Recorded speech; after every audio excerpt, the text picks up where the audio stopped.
Taluarhitektuur riikliku kaitse all Tarvi Sits Muinsuskaitseametist, projektijuht, kes vastutab praegu nimekirjade korrastamise eest, aga eelkõige räägib ta täna just sellest taluarhitektuurist, mis on riikliku kaitse all. Palun. Aitäh. Tervitused siis Ülemere naabervallast, et tulen Lääneranna vallast. Praegult olen Muinsuskaitseametis nimekirjade korrastamise projektijuht ja siis ettekandes seon selle taluarhitektuuri ja nimekirjade korrastamist.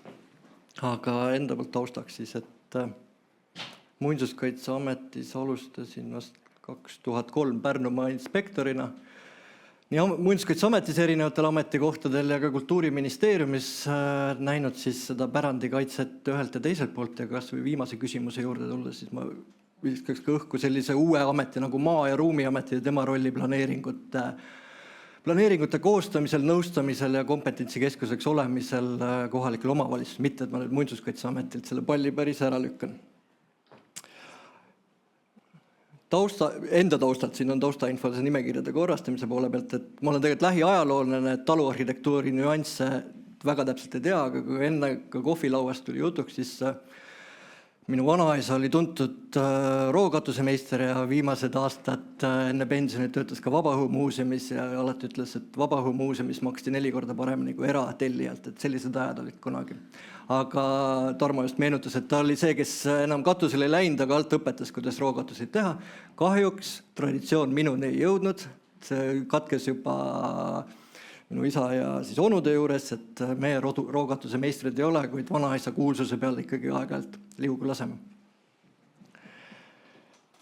Nii, nimekirjade korrastamisest, et ma puutusin sellega enda isikliku kogemuse poolt kokku aastal siis juba 2002, kui ma töötasin Lihula muuseumi juhina ja enamus, mis on hetkel riikliku kaitse all, on võetud 90ndate teises pooles. Jaak Allik oli tollal minister, asi on ministris, vaid tollal hetkel oligi muinsuskaitseseadus vastu võetud ja väga kiire tempo oli peal, et võtta riikliku kaitse alla meile oluline kultuuripärand. Ja tänu sellele, et selles tempos suudeti liikuda, on väga palju pärandit säilinud. Küll, milleks tolleks hetkeks ei olnud aega ja nagu ikka raha oli vähe, tollal ka vähemalt endiste kolleegide meenutuseks ka bensiin oli vähe, auto oli 2 maakonna peale, et kõikele ei jõutud. Et 90. lõpus võeti suurusjärgus 25 000 mälestist, millest pooled on kunstimälestised ja asuvad enamasti kirikutes ja siis umbes 5 aastat hiljem Muinsuskaitseamet ka tunnetas, et tegelikult me peaksime veel üle vaatama, et see nimekirjade täiendamine praegult on hoogtöö, aga ma tahaks rõhutada seda, et see on tegelikult pidev. Et kogu aeg tuleb kultuurimälestiste nimekirja üle vaadata, sinna midagi lisada, mõned asjad hävinevad, on mingid muud põhjused, ka väärtused ajas muutuvad või väärtustatakse mingit kultuuripärandit erinevalt, aga olude sunnil seda ei ole jõutud teha ja siis nüüd 2023 vast algas see nimekirjade ülevaatamise projekt. Aga ühe repliigina, kui Pärnumaa inspektorina ma mäletan ka seda, et Sindiga loomulikult ajalooline tööstuslinn oli rohkem ehitismälestise kaitsel kui Pärnu linnas hooneid, aga Vändrast mitte ühtegi kui vana kihelkonna keskus. Et legend, võin eksida, aga legend oli see, et lihtsalt ei jõutud, ajaliselt ei jõutud sinna ja mõeldi ikka, et küll ühe korra läheme hiljem ja võtame kaitsel. Tänapäeval loomulikult kaitsele võtmine on muutunud palju keerulisemaks kui tollel ajal, et tollel ajal oli nimekiri, põhjendusi väga palju ei olnud, siis nüüd teinekord ütleks, et see pendel on võib-olla teise äärmuses läinud, et ühe mälestise kaitsele võtmise eelnõu on lehekülge pikk, küll aga mis on juurde tulnud loomulikult on erinevate osapoolte, on ta siis kogukonna, aga kindlasti omanike kaasamine ja arvamuse küsimine, mida tollel hetkel ei tehtud. Ehk siis, et kultuurimälestiste nimekirja vaatamine ja kui ülevaatamine ja kui taluarhitektuuri juurde tulla, siis ma arvan, et ei olegi tegelikult hüpotees, vaid on reaalsus on see, et kui räägitakse kultuurimälestiste nimekirjast, mõne mälestise liigi puhul pigem sõnumiks on see, et kas kõik peab olema riikliku kaitse all, et ta tegelikult on riiklik esindusnimekiri, et raamatuaastale viidates, et kõik, mis eesti keeles kirjandusena ilmub, on tegelikult oluline. küll aga nii-öelda soovituslikuks kirjanduseks või see, mis on meie see kõige ja et saada ülevaadet Eesti kirjandusest, ei pea kõike läbi lugema, mis eesti keeles on kirjutatud, periooditi, autorite, stiilipõhiselt on välja valitud tavaliselt ju mingid esinused. Tegelikult ma arvan ka kultuurimälestiste puhul on see samamoodi, et millele me keskendume just riikliku esindusnimekirjana, et see on see kõige, aga ka eelnevast ettekandest on ta siis kohaliku omavalitsuse, aga väga hästi toimub ka nii-öelda see kogukonna pärandi hindamine, et igale poole ei peaks riik nii-öelda sekkuma või sinna õpetama minema, vaid et tegelikult ka pärand säilib väga hästi siis, kui kohalikud seda hindavad, aga kui ta on kõige esinduslikum, siis on ka oluline, et riik suudaks seda hoida, omanikke nõustada ja ka toetada. Ja taluarhitektuuri juurde tulles, siis see pigem hüpotees on siis see, et seda taluarhitektuuri on meil riikliku kaitsel liiga vähe. Ja siin on kindlasti erinevad põhjused, et kui mõisate inventeerimine 70-ndatel või ka kirikute andmestik või vesiveskid oli ka nimekirjade kaupa ka olemas ja ka varasemalt nii-öelda hinnatud ja väärtustatud, siis taluarhitektuuri puhul vähem, aga kindlasti see Eesti ei ole erand, et nii-öelda see argikultuur ja see igapäeval meil igi oma selle tähelepanu pööramine, ega see on ju ka muutunud viimaste aastakümnete puhul, et jälle toon selle oma perekonna näite, aga ma arvan, et ei ole erandlik, et kui talus ikkagi taheti ka ühel hetkel, et mis meil on need kirstud ja asjad tahaks ikka ka seda läikivat mööblit ja osteti sinna sisse. Ja loomulikult, et see, et on elementaarsed hügieenitingimused, seda niikuinii. Aga tänu sellele, ja ma jõuan jälle sinna 90-ndasse, et tollel hetkel nii kiiresti tegutseti, kui märksõnaks oli ikkagi see, et omandisuhted olid tekkimas ja see kvaliteedi märksõnaks oli euroremont, siis tänu sellele, et väga palju asju jõuti riikliku kaitsele võtta, siis tänu sellele ka säilis. Kui tänasel päeval ka siin, on ta siis eelnevas ettekandes või ka me näeme seda igapäevaselt, inimeste teadlikkus on palju rohkem kasvanud, et leiab erinevaid näiteid, kuid see, et plastikaken on kõige tõhusam viis energiatõhususe või ma ei tea, sooja hoidmiseks või siis euroremondi läbiviimine, et see on siiski muutumas, et osatakse ja tahetakse ka ise teha ja hoida ja riik seal juures peaks pigem olema nõustav, mitte reguleeriv.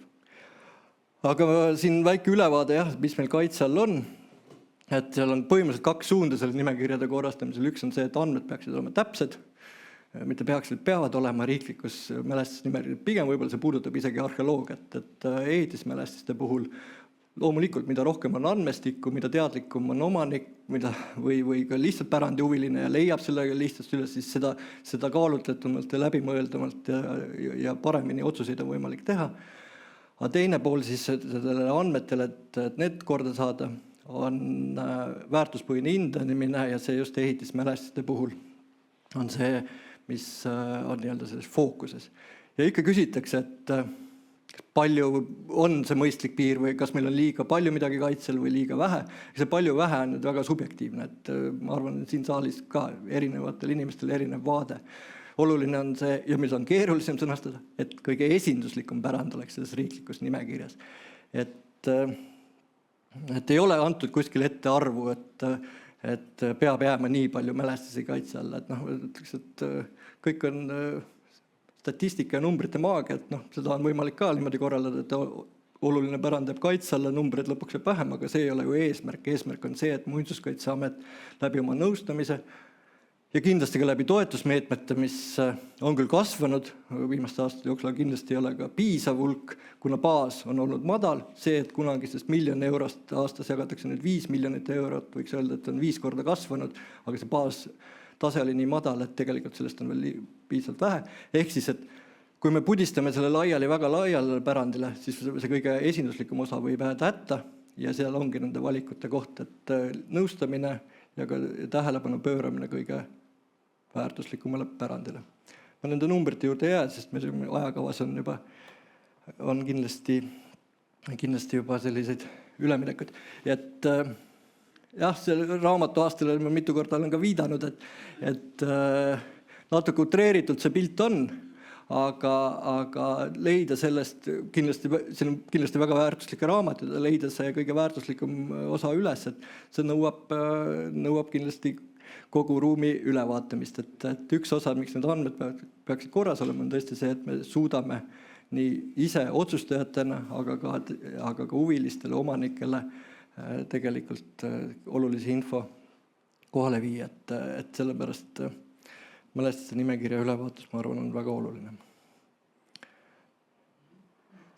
Need on siin klausliga, et suurusjärgud on täpsed,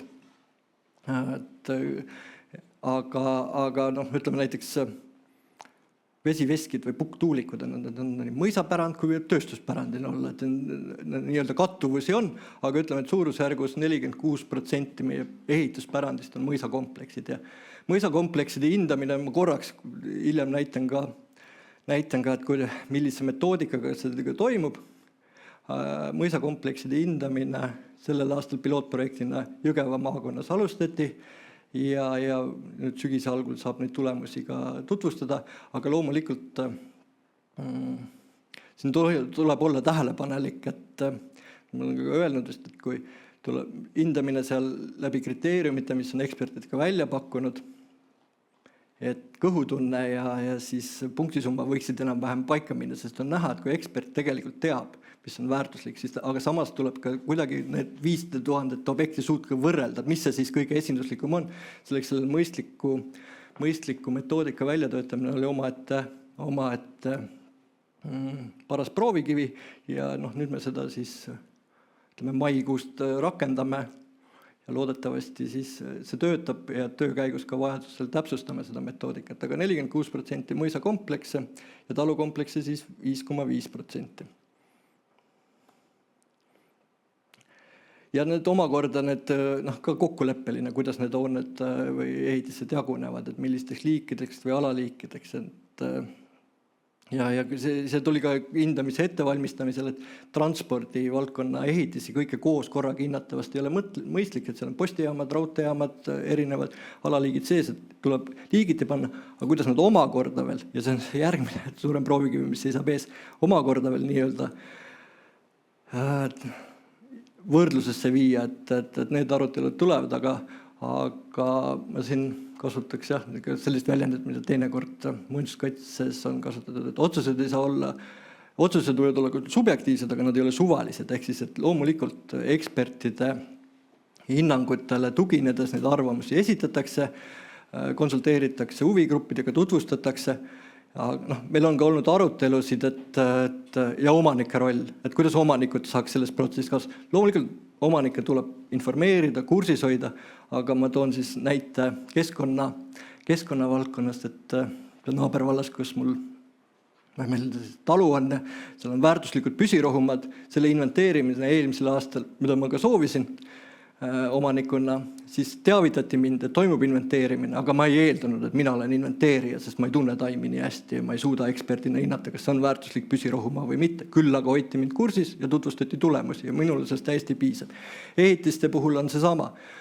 Omaniku arvamus, teinekord ka lugu, kui ta teab selle kohta, on oluline, aga lõpuks ekspertide tasand on see, kes siis selle otsuse peab vastu võtma ja ka selgitama, et teinekord neid vaidlusi on olnud ja ka mõisaomanike poolt ühel kohtumisel öeldi, ja mis võib väga inimlik olla ja seda on teinekord riikliku kaitse rakendamisel teemaks tulnud, et kogu hinge ja ka väga palju ressurssi, rahalist ressurssi oled sinna hoonesse pannud ja siis ekspert ütleb, et niisugune keskmine, et pole kõige väärtuslikum.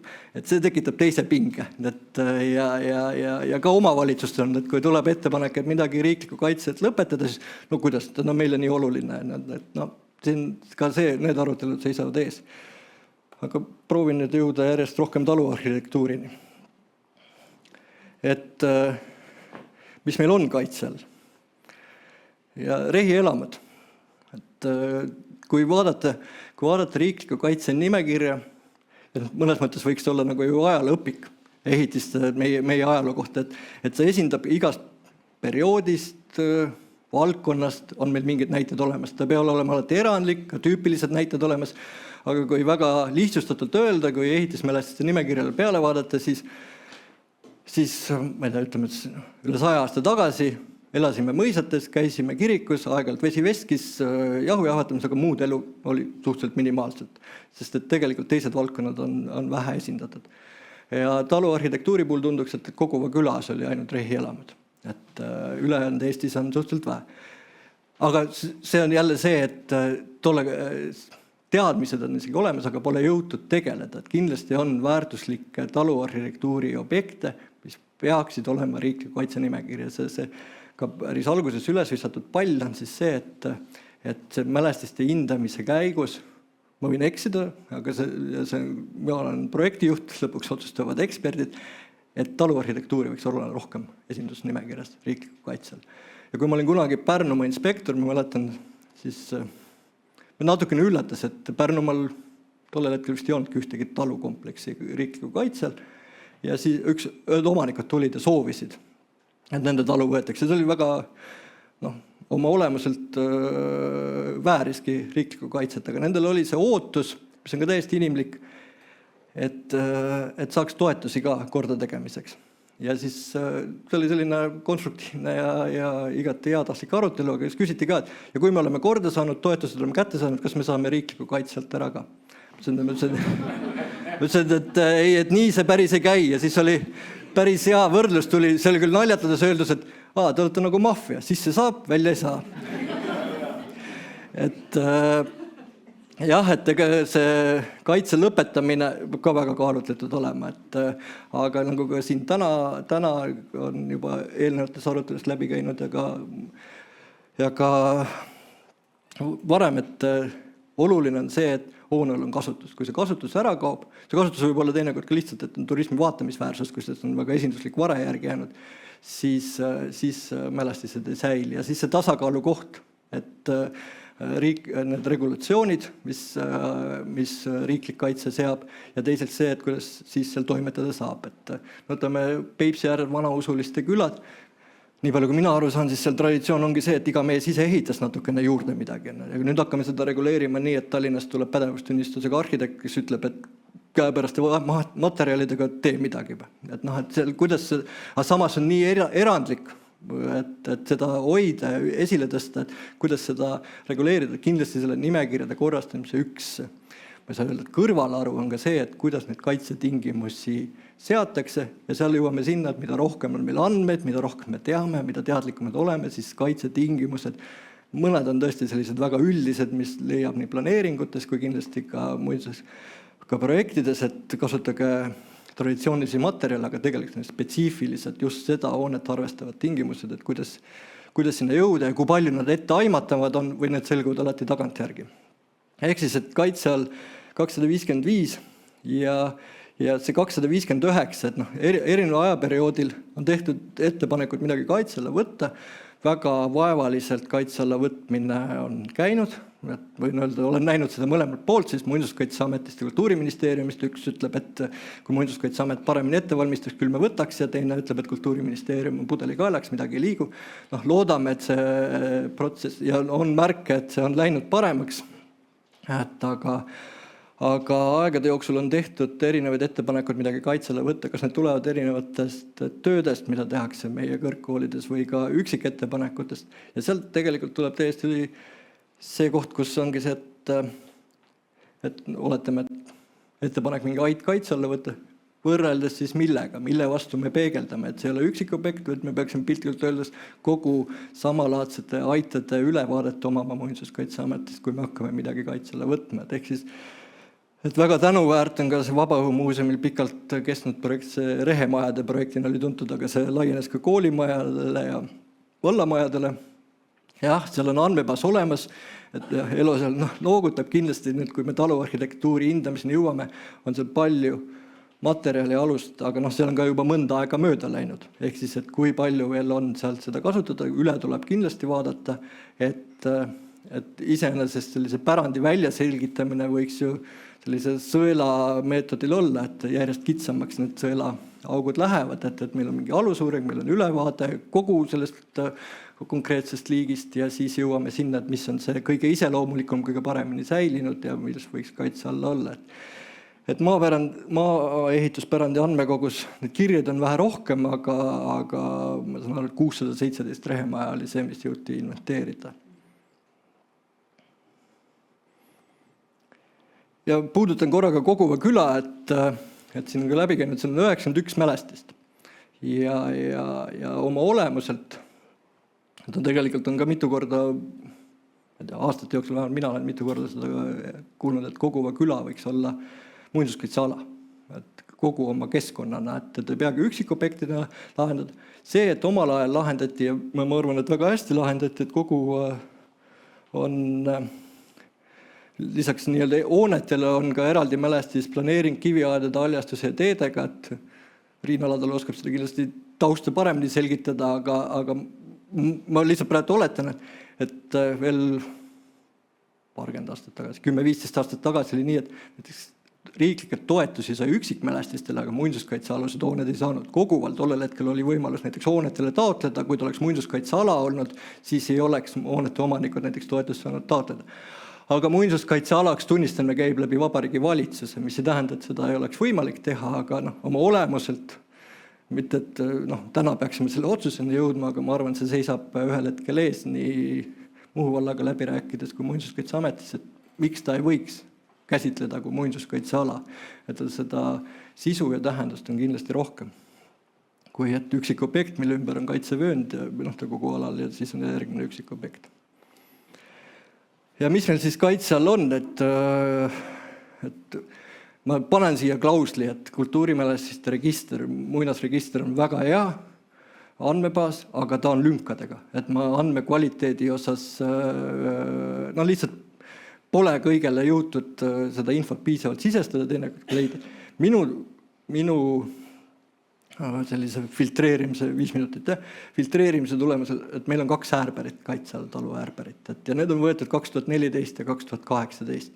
Talu äärberit tegelikult kindlasti, selles suhtes siin on jälle Eiki Pärti sealt juba vaatab, et oskab kindlasti rohkem, kui palju ja millises seisus nad hetkel säilinud on, aga ütleks, et võiks rohkem olla.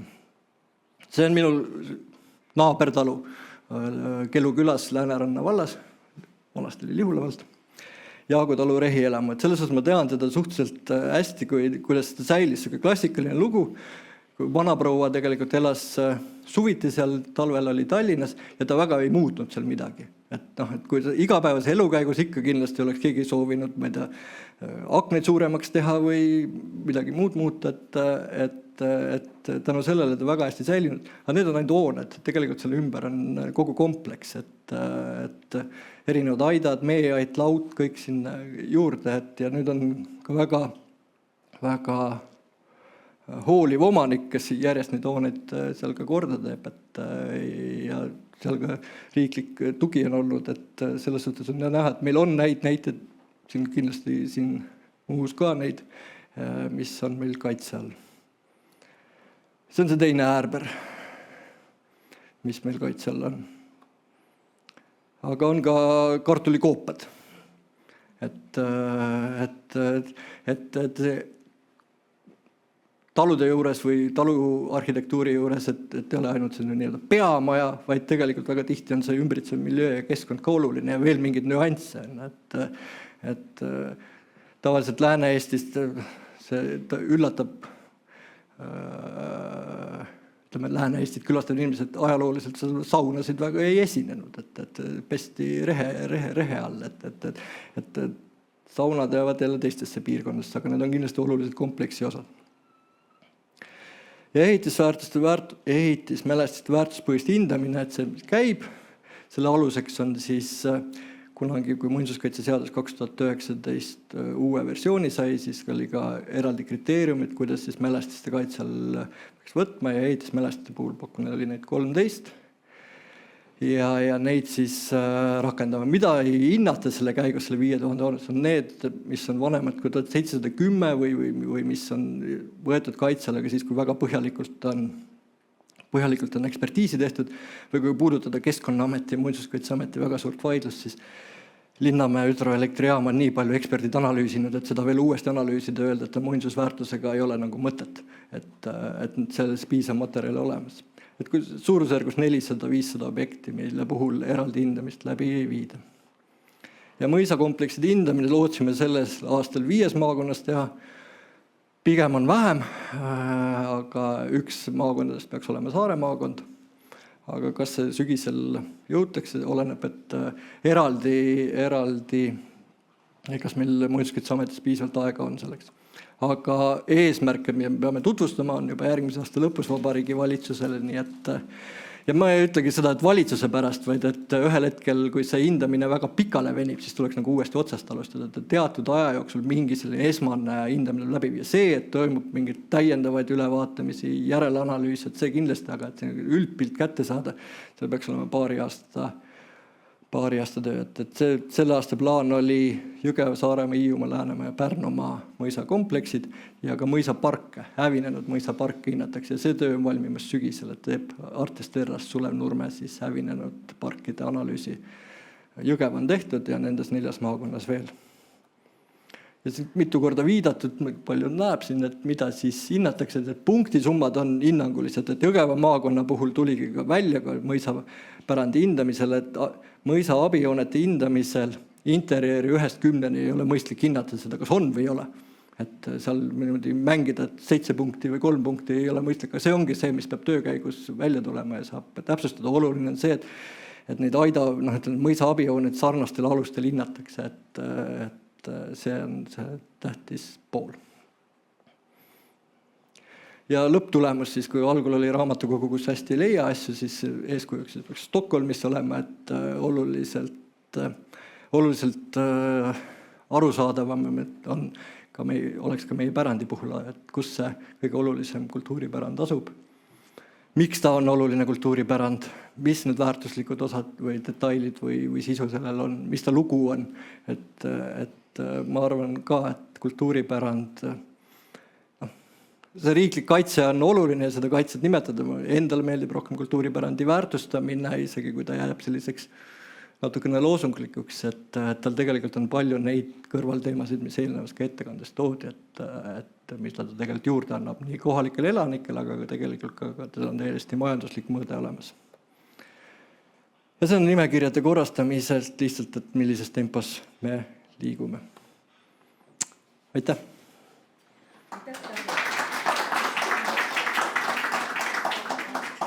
Ei tulnudki sealt poolt. Varjus ära juba. Ja, et taas kord 2 kiiret küsimust, ülejäänud küsimused jätame päeva lõppu.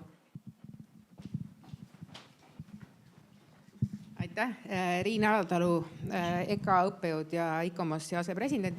Sa alguses väga sujuvalt tõid nende Sabina toodud ettepanekutele, et Muinsuskaitseamet tegelikult seaduse järgi vastutab mitte ainult kaitseal oleva pärandi, vaid laiemalt kultuuripärandi eest. Sellele väitele sa lisasid siis kohe selle, et meil on ka Maa- ja Ruumiamet, mis peaks sellega tegelema, aga millega siis kas ja mida võtab ette ikkagi Muinsuskaitseamet, kellele see on seadusega ülesandeks pandud. Ja ma tean, et teil võtab mikrofoni ära. Et me siin suhteliselt hiljuti tegelesime ICOMOS-is ka sellega, et kuidas määratlemata pärandit, et küsimus on siis ühesõnaga see laiem taust on selles, et me tegelikult tõesti kõiki asju ei pea kaitse alla võtma, et seda saaks teha ka teistmoodi. Ja lihtsalt ühe näitena, et näiteks Belgias on inventuuridel nendele samadele, mida sa siin näitasid, eks ju, 20. sajandi pärand ja raudteejaamad ja Vabaõhumuuseumi inventuur. Neil on õiguslik koht siis kaitsesüsteemis, et asjad ei pea alati olema kaitse all, aga kui ta on kusagil inventuuris kirjas, et siis talle tekivad kohe nagu